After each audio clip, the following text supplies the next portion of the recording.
One एवं पर्यावरण विभाग भारत सरकार गोयल जी, श्री एस.एन. राय जी, एम.डी. सिन्हा जी, श्री सक्सेना जी, उपस्थित सभी अन्य अधिकारीगण, वन प्रेमी बंधुओं, भाइयों बहनों, पत्रकार व छायाकार मित्रों, जैसा बताया कि आज ये एक ऐसा दिवस है, केवल दिवस ही नहीं है, केवल हम एक समारोह ही नहीं कर रहे, बल्कि आज एक विशेष प्रकार के संकल्प लेने का दिवस है। क्योंकि प्रकृति के गोद में जब हम देखते हैं हम सबका निवास है, केवल मनुष्यों का निवास ऐसा नहीं है, बल्कि हमारे इर्द गिर्द वन्य प्राणी, जीव जंतु, वृक्ष आदि कितना ही ऐसा प्रकृति का स्रोत है जिनको समन्वय करके हम यदि चलेंगे तो हमारा जीवन सुखी होगा। पृथ्वी पर हम समझे कि हम अकेले रहते हैं, ऐसा नहीं है, बल्कि हमारे इर्द गिर्द हमेशा हमारा सहयोग करने वाले वन्य प्राणी भी रहते हैं। ये पृथ्वी हम सबकी है, केवल हमारी नहीं है। इसलिए आज के दिन ये जो वेटलैंड दिवस है, इसके पीछे की जो भूमिका बताई गई है कि पृथ्वी और ये पानी, ये दोनों हमारे लिए उपयोगी हैं, तो दोनों का संरक्षण करना, दोनों का समन्वय बैठाना, दोनों का तालमेल बैठाना, ये बहुत आवश्यक है। इसलिए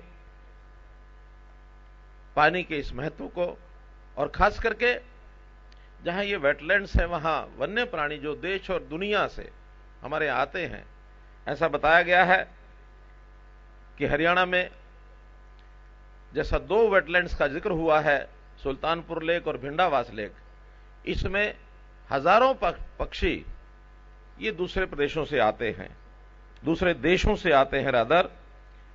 यहां आज ही मैंने जो जानकारी ली तो सुल्तानपुर में 100 से अधिक प्रजातियां, लगभग 50,000 पक्षी ये हर वर्ष यहां पहुंचते हैं।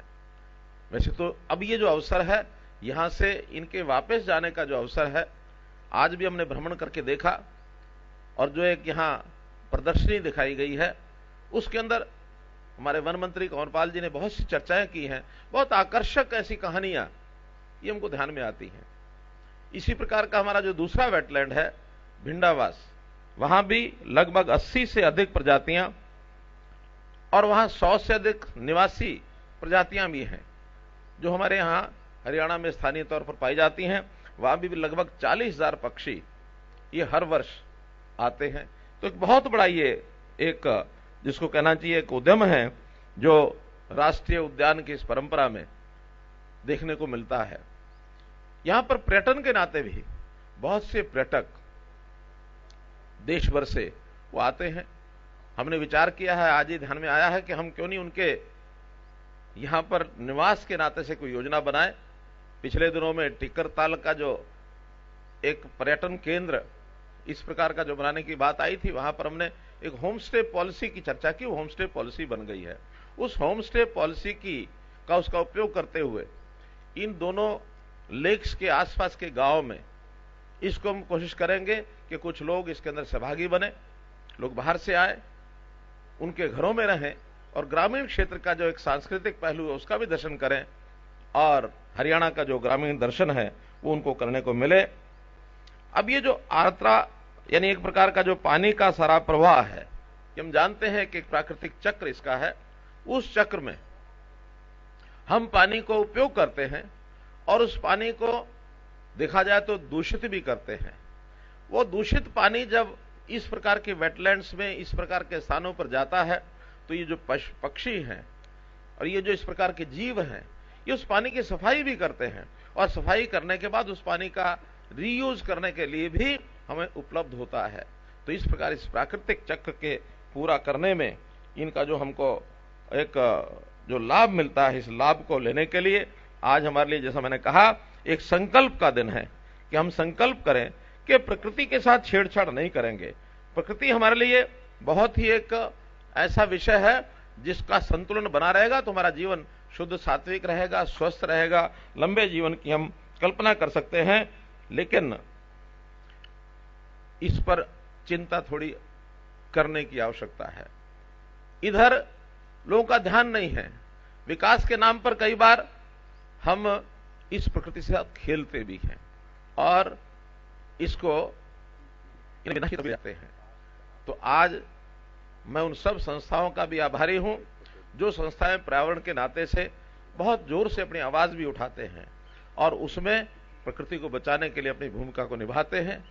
अब ये काम मनुष्य को सबको करना चाहिए। प्राचीन काल के अंदर हम देखते हैं कि पशु पक्षियों का, वृक्षों का एक पूजा का भाव ये हमारे समाज में रहता था। आज हम यानी ध्यान करें, गंगा को माता कहते हैं, तुलसी को माता कहते हैं, पीपल की हम पूजा करते हैं। क्यों करते हैं? इसलिए करते हैं कि इनके बिना हमारा जीवन संभव नहीं है।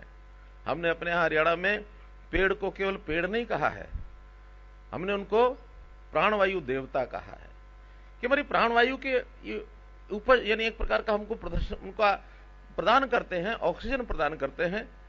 और इस वर्ष जब ये ऑक्सीजन का संकट हमने देखा कोविड के दिनों में, तो ऑक्सीजन को किस प्रकार से मात्रा बढ़ाई जाए, वनों का प्रसार किया जाए, वन लगाया जाए। और हमने यहां तक भी किया कि इस वर्ष के लगने वाले वन, उनका नाम भी ऑक्सी वन रखा है कि जो वन लगेंगे उनका नाम ही ऑक्सी वन होगा। और जो बड़ी आयु के पेड़ हैं, 75 वर्ष की ऊपर के आयु, विशेष तौर पर जो कुछ प्रजातियां होती हैं, बड़ है, पीपल है, पिलखन है, तो ऐसे पेड़ 100-100 साल तक भी चलते हैं। हमने कहा कि जो 75 वर्ष से ऊपर की आयु का पेड़ हो जाएगा तो जो उसका संरक्षण कर रहा है, चाहे परिवार है, चाहे संस्था है, चाहे सार्वजनिक स्थान पर है, उनको 2500 रुपया साल की हम ये पेंशन भी देंगे। हरियाणा एक मात्र ऐसा प्रदेश है जिन्होंने पेड़ों की भी पेंशन बांधी है। तो इसलिए सतर्क रहने की आवश्यकता है। बहुत कई प्रकार की ऐसी कठिनाइयां हम देख रहे हैं। खेतों में कृषि के नाते से रसायन का उपयोग जो करने लग गए हैं, इस रसायन का उपयोग करने के बाद हमारी मिट्टी की तासीर बदल गई है। ये जो उपजाऊ मिट्टी हमको लगता तो है बहुत उपज हो रही है, ज्यादा हो रही है, लेकिन ये उपजाऊ मिट्टी ये खराब भी हो रही है।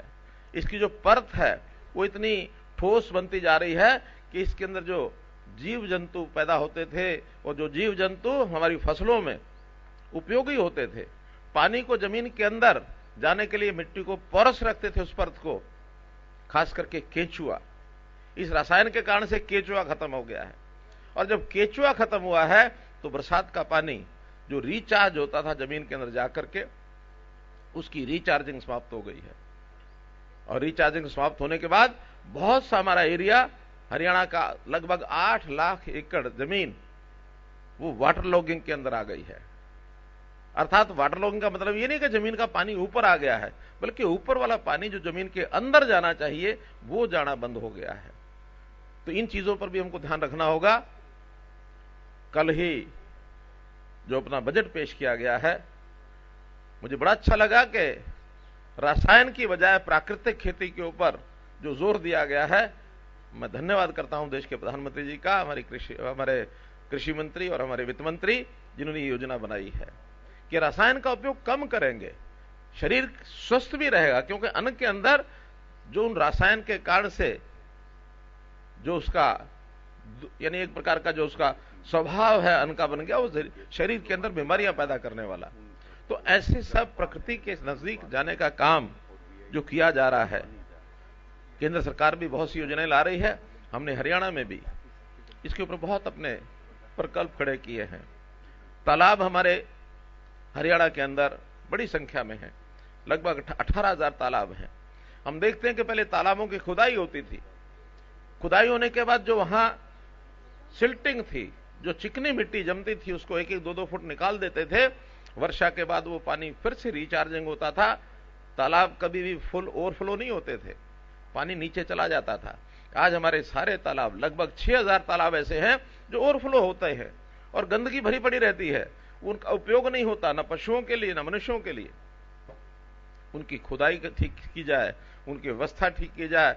हमने हरियाणा में एक पौंड अथॉरिटी बनाई है और पौंड अथॉरिटी के माध्यम से अभी इस वर्ष 1900 तालाब लिए गए हैं। अगले वर्ष की योजना में 2500 तालाब और ले रहे हैं। 4500 तालाब इन 2 सालों में ले रहे हैं। धीरे धीरे सभी 6000 तालाबों के अंदर इसकी जो गंदगी और इसका जो ओवरफ्लो का जो विषय है उसको समाप्त करेंगे, उसकी खुदाई करेंगे ताकि रिचार्जिंग फिर से दोबारा हो सके।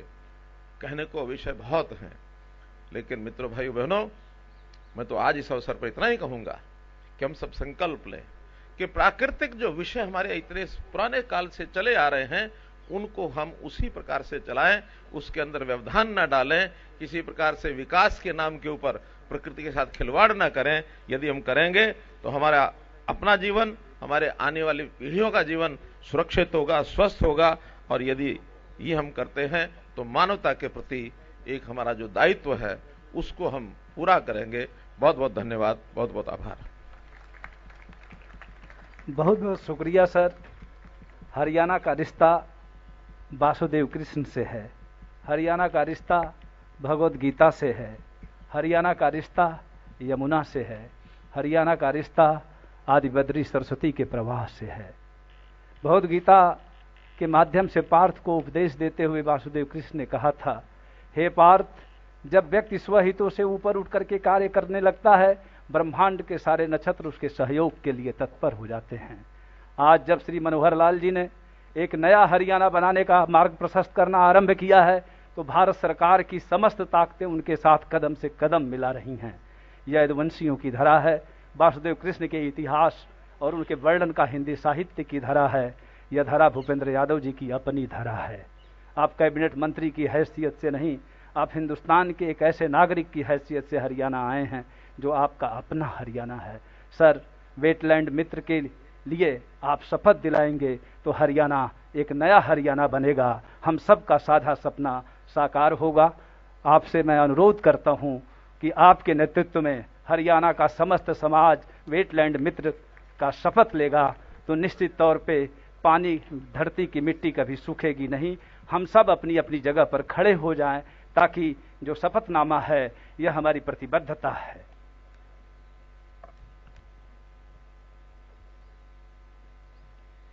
आज पूरी दुनिया का वेटलैंड डे है। दुनिया भर में जितनी भी वेटलैंड है उसको बचाने के लिए शपथ ली जा रही है। मेरे साथ ही शपथ लेंगे। हम अपने वेटलैंड को स्वस्थ रखने के लिए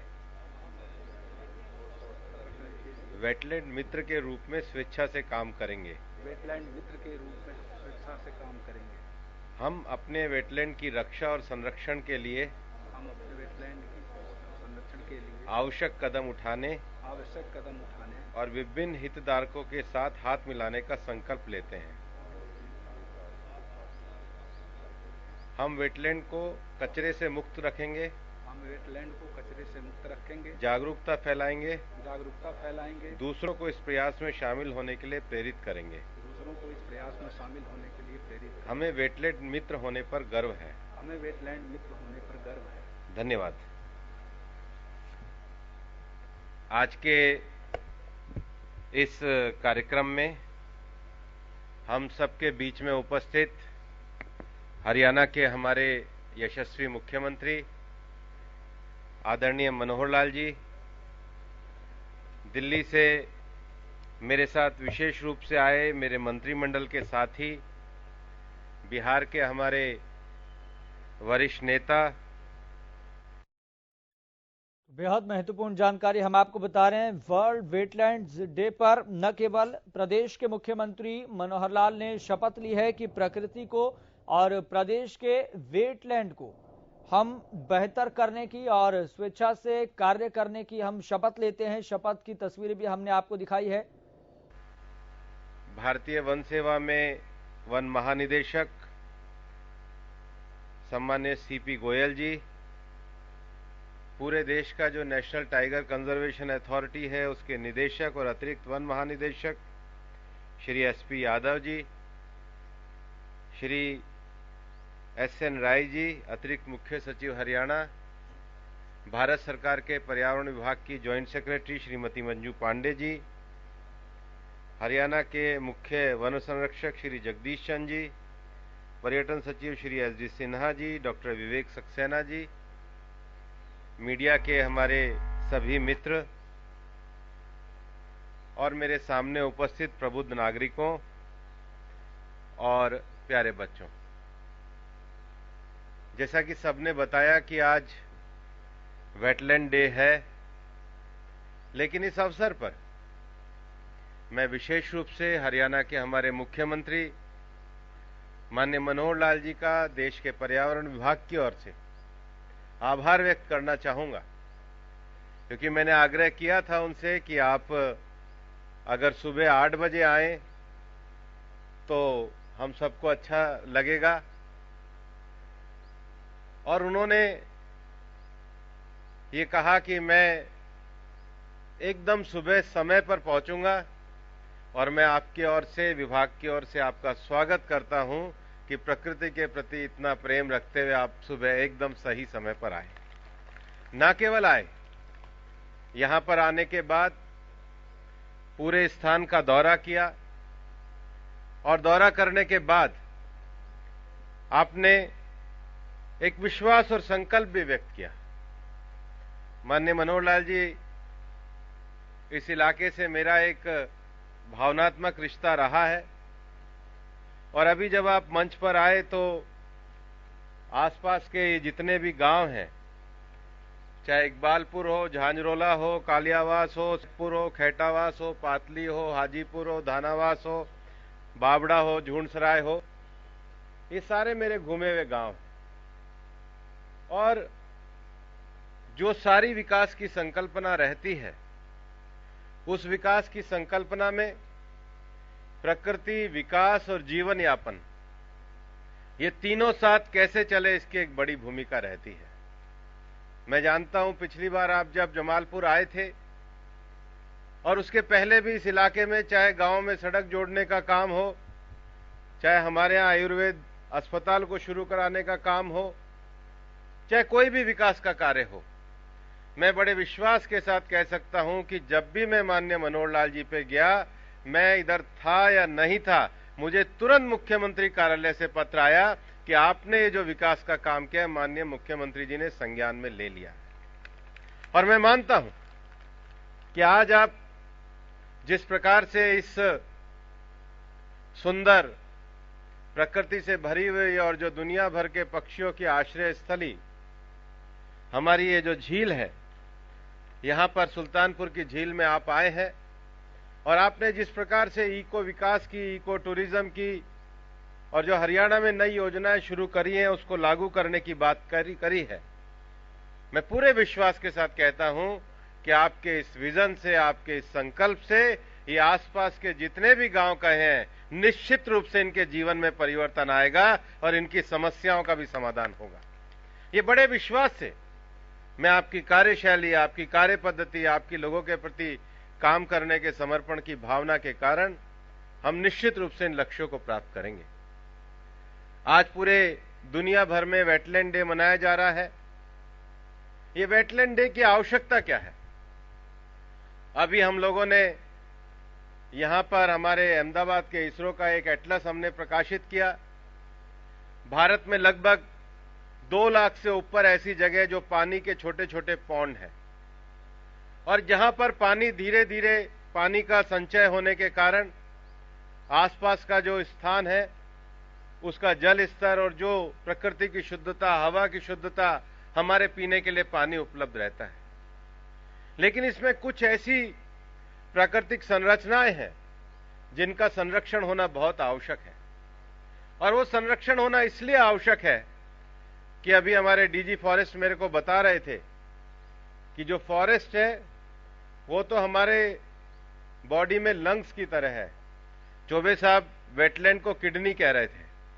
तो जो हम हवा ले रहे हैं वो इन पेड़ों और फॉरेस्ट के कारण ले रहे हैं, लेकिन जो किडनी है, प्यूरिफिकेशन का काम है, वो ये हमारा वेटलैंड करता है।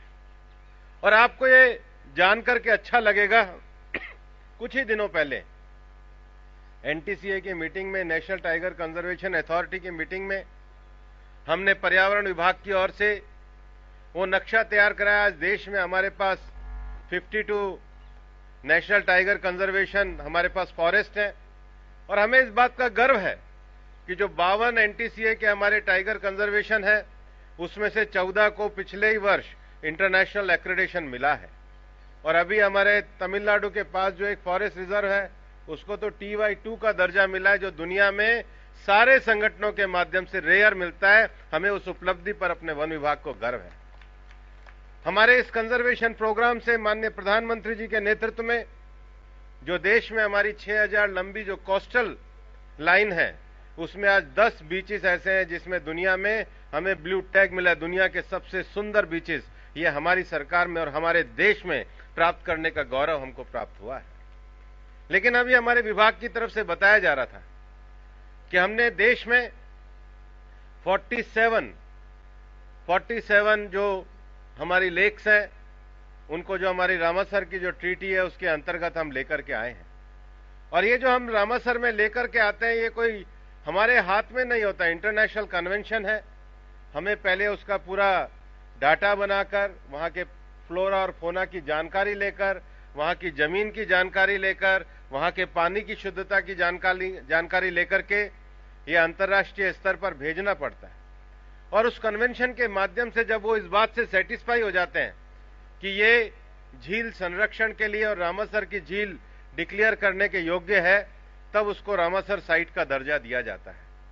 और आज देश में मैं पर्यावरण मंत्री बनने के बाद, चाहे हमारे जम्मू कश्मीर में बांदीपुरा झील में हमारी वुलर लेक हो, चाहे मणिपुर के अंदर हमारी लोकटक लेक हो, चाहे राजस्थान के अंदर हमारी सांबर लेक हो, चाहे उड़ीसा के अंदर हमारी चिल्का लेक हो, और चाहे आज ही हमने जामनगर की एक हमारी लेक को, और उत्तर प्रदेश में हमारे एक लेक को आज हमने 2 और सीटों को रामासर साइट का दर्जा दिलाया है। हमें खुशी है कि हरियाणा सरकार के सहयोग से पिछले साल हमने जो 2 लेक का दर्जा दिलाया था, उसमें एक हमारी सुल्तानपुर की और एक हमारी रोहतक में भिंडावास की झील को भी रामासर साइट का दर्जा मिला है।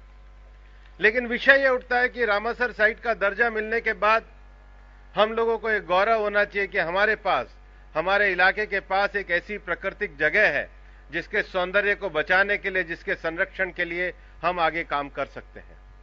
और इसलिए अभी हमारे पूरे फॉरेस्ट डिपार्टमेंट की ओर से देश भर में जिस प्रकार के जो इको क्षेत्र हैं, वहां के लोगों की रोजगार कम ना हो, वहां के नौजवानों के लिए रोजगार के अवसर बढ़े।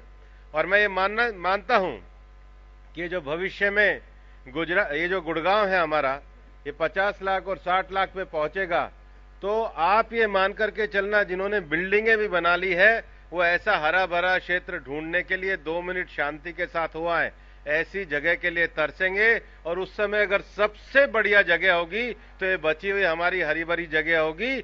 साथ ही यहाँ पर इकोनॉमिक जब रोजगार पैदा होगा तो न केवल हरा भरा होगा, ये संपन्न जगह भी होगा। मैं ये मानता हूं कि ये प्लान माननीय मनोहर लाल जी के द्वारा इस क्षेत्र में जरूर लागू किया जाएगा।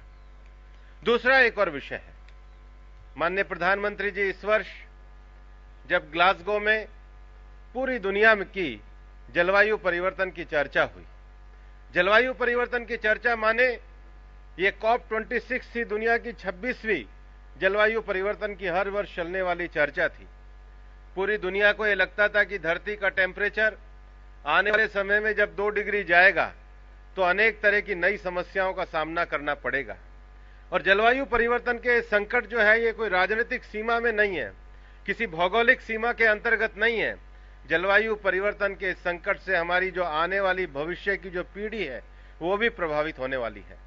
और आने वाले समय में इस संकट के कारण दुनिया में पिछले समय में हमने देखा है कि भारत के तटवर्ती क्षेत्रों में जरूरत से ज्यादा तूफान आए, कहीं सूखा पड़ने की संभावनाएं हैं, कहीं इस प्रकार की और समस्याएं होने की संभावनाएं हैं। माननीय प्रधानमंत्री जी ने उस समय पूरी ग्लासगो में COP26 में एक मंत्र दिया था, लाइफ का, life style, environment friendly life style. ये एनवायरमेंट फ्रेंडली लाइफ स्टाइल क्या हो सकती है? कल जब जो देश का बजट आया है और जो ग्रीन बजट आया है, उसने पूरी दुनिया को एक रास्ता बताया है कि भारत सरकार देश के आर्थिक विकास में भी ग्रीन क्लाइमेट एक्शन को महत्व देते हुए इस देश के विकास के लिए संकल्पबद्ध है। और इसलिए कल के बजट में चाहे सरकार के द्वारा सॉवरेन ग्रीन बॉन्ड्स की बात की गई हो, चाहे हमारे देश में रिन्यूएबल एनर्जी की जो उत्पादन है उसको 200 गीगावाट के क्षमता के, इस प्रकार की टेक्नोलॉजी को, और विशेष रूप से आने वाले समय में अगर ग्रीन टेक्नोलॉजी की ओर साथ जाना ही जाना है तो उसके साथ साथ सर्कुलर इकोनॉमी की ओर भी हमको जाना है। भारत ने माननीय प्रधानमंत्री जी के नेतृत्व में 3 बड़े समझौते किए। आज ग्रीन टेक्नोलॉजी के लिए स्वीडन के साथ मिलकर भारत दुनिया के प्लेटफॉर्म पर लीड आईटी के एक बहुत बड़े प्रोग्राम को भारत की तरफ से चलाया जाता है। दुनिया में आने वाले जलवायु परिवर्तन के लिए इंग्लैंड के साथ भारत जो डिजास्टर रेजिलियंस इंफ्रास्ट्रक्चर की बात है उसको लेकर के भारत बहुत आज आगे काम कर रहा है। और सबसे बड़ी बात 2015 में पेरिस एग्रीमेंट होने के बाद